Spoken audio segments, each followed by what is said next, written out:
Hello friends, this is Faz and you are watching the Drone Expert YouTube channel. This is our fourth video of this series. अगर आपने पिछले videos नहीं देखे हैं तो अभी जाकर देख लें, लिंक डिस्क्रिप्शन में दी गई है। मुझे बहुत सारे लोगों ने रिक्वेस्ट किया कि मैं ड्रोन लाइसेंसिंग के ऊपर वीडियो बनाऊं। So today's video will be on how to get a drone licence in India as per the new rules. So let's begin. तो सबसे पहले हम ये जानेंगे कि किन ड्रोन्स के लिए ड्रोन पायलट लाइसेंस लेना मैंडेटरी है।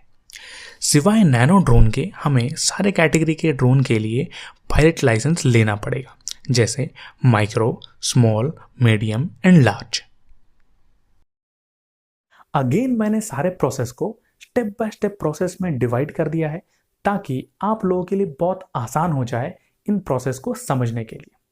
तो सबसे पहले हम बात करेंगे एलिजिबिलिटी की कि कौन लोग एलिजिबल हैं ड्रोन लाइसेंस के लिए अप्लाई करने के लिए। If you are applying for small and micro category drone, तो ये 3 कंडीशन है जो आपको सेटिस्फाइड होना पड़ेगा। सबसे पहला, आपका उम्र 18 साल या फिर इससे ज़्यादा होना चाहिए। दूसरा कंडीशन, आप 10th एग्जाम पास होने चाहिए।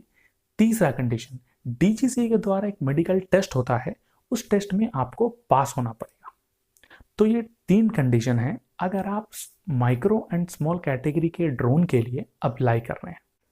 If you are applying for medium and large category drone, तो आपको इन तीनों के साथ radio operator certificate of proficiency भी चाहिए होगा। जिनको ये नहीं पता कि ये होता क्या है, उनको ये बता दूं, इसे RTR भी कहते हैं, यानी रेडियो टेलीफोनी रेस्ट्रिक्टेड एग्जाम, जिसे आपको पास करना होगा। जनरली इस एग्जाम में होता यह है कि आपको रेडियो से डिफरेंट यूनिट्स जैसे ATC tower, ground unit, different department में कम्युनिकेट करना पड़ता है। ये कम्युनिकेशन थोड़ा डिफरेंट है क्योंकि आपको बहुत कम टाइम में बहुत सारी इंफॉर्मेशन शेयर करनी पड़ती है और ये बहुत ज़्यादा इंपॉर्टेंट रोल प्ले करता है जब बात आती है मैन्ड एयरक्राफ्ट की। तो DGCA ने इसे मीडियम और लार्ज कैटेगरी के ड्रोन के लिए मैंडेटरी किया है। अगर आपको ज़्यादा जानना है कि ये RTR होता क्या है, तो आप नीचे कमेंट बॉक्स में कमेंट करें RTR। तो अगर ज़्यादा लोग का कमेंट आया तो इसके लिए मैं एक सेपरेट वीडियो बनाऊंगा जिसमें आपको RTR का सारा प्रोसेस बताऊंगा। वापस आते हैं हमारे टॉपिक पे। अगर आप एयरपोर्ट के पास या फिर कंट्रोल्ड एयर स्पेस में माइक्रो या फिर स्मॉल कैटेगरी के ड्रोन को फ्लाई करना चाहते हैं, इस केस में भी आपको RTR लेना मैंडेटरी है। So let's move on to the procedure. Step number 1, सबसे पहले आपको स्टूडेंट ड्रोन पायलट लाइसेंस लेना होगा। यह लाइसेंस लेने के लिए आपको ऑथराइज्ड फ्लाइट ट्रेनिंग ऑर्गेनाइजेशन को अप्रोच करना पड़ेगा। अप्रोच करने के लिए फॉर्म UA-14 को आपको सबमिट करना पड़ेगा। फॉर्म सबमिशन के बाद आपको 5 डेज की ट्रेनिंग दी जाएगी। याद रखें, ट्रेनिंग फीस ऑर्गेनाइजेशन के ऊपर डिपेंड करता है। करेंटली जो फीस है मल्टी रोटर स्मॉल कैटेगरी के ड्रोन के लिए वो है 55,000 से 65,000। ये कंप्लीटली डिपेंड करता है FTO के ऊपर। तो जब भी आप इन्हें अप्रोच करें तो आप ज़रूर ये कंफर्म करा लें कि उनकी ट्रेनिंग फीस कितनी है और वो किस कैटेगरी के लिए वो उतनी चार्ज ले रहे हैं आपसे। ओके, इसके बाद आपको 5 डेज की ट्रेनिंग दी जाएगी। जब ट्रेनिंग कंप्लीट हो जाएगी तब आपका टेस्ट लिया जाएगा। अगर आप उस टेस्ट में पास होते हैं तो आपको स्टूडेंट ड्रोन पायलट लाइसेंस मिल जाएगा। इसकी फीस कैटेगरी के हिसाब से डिवाइडेड है।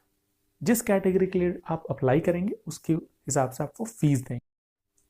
स्टेप 2, इसके बाद हमें रिमोट पायलट लाइसेंस यानी ड्रोन पायलट लाइसेंस के लिए DGCA को अप्लाई करना पड़ेगा। अप्लाई करने के लिए फॉर्म UA-15 का यूज करें। इस फॉर्म में आपको फ्लाइट ट्रेनिंग ऑर्गेनाइजेशन से मिला गया सर्टिफिकेट नंबर भी इस फॉर्म में डालना पड़ेगा। इसके साथ आपको इसकी फीस देनी पड़ेगी। यहाँ पे कैटेगरी के हिसाब से मैंने यहाँ पे बताया हुआ है। सारा वेरिफिकेशन कंप्लीट होने के बाद आपको फाइनली रिमोट पायलट लाइसेंस यानी ड्रोन पायलट लाइसेंस मिल जाएगा। इसकी वैलिडिटी 10 ईयर्स की है। यहाँ पे याद रखें, आप जिस कैटेगरी के ड्रोन के लिए आपने ट्रेनिंग लिया था, यहाँ पे आपको उसी कैटेगरी के ड्रोन के लिए आपको लाइसेंस मिलेगा।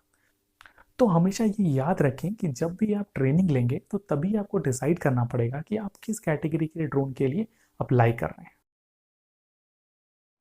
यहां पे मैं आपको और एक चीज भी बताना चाह रहा हूं। ये जो 5 डेज की ट्रेनिंग होगी ये सिर्फ आपको एनपीएनटी ड्रोन के ऊपर ही ट्रेनिंग दिया जाएगा। मतलब जो एनपीएनटी कंप्लायंट ड्रोन है उसी पे ही ट्रेनिंग मिलेगा आपको। और जो ड्रोन पायलट लाइसेंस मिलेगा वो भी सिर्फ एनपीएनटी ड्रोन फ्लाई करने के लिए ही मिलेगा। आप नॉन एनपीएनटी ड्रोन फ्लाई नहीं कर सकते। वो लाइसेंस सिर्फ वैलिड है एनपीएनटी ड्रोन फ्लाई करने के लिए। ये बात मैं इसलिए कर रहा हूँ क्योंकि मुझे कई सारे लोगों ने पूछा कि वो डीजीआई ड्रोन को फ्लाई करना चाहते हैं तो उसके लिए ड्रोन पायलट लाइसेंस कैसे लें। तो मैं उन लोगों को बता देना चाह रहा हूँ कि ये जो ड्रोन पायलट लाइसेंस मिल रहा है, जो डीजीसीए जो ड्रोन पायलट लाइसेंस दे रही है, ये सिर्फ एनपीएनटी ड्रोन के लिए दे रही है। ये डीजीआई ड्रोन के लिए नहीं है। अगर आप पायलट लाइसेंस ले भी लेते हैं तो आप डीजीआई ड्रोन फ्लाई नहीं कर सकते, वो इलीगल होगा।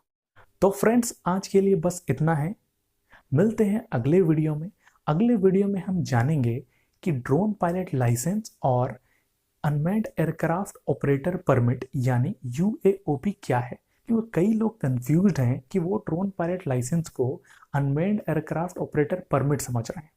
ये दो डिफरेंट चीज़ें हैं जो कि मैं अगले वीडियो में आपको बताऊंगा। Thanks for watching.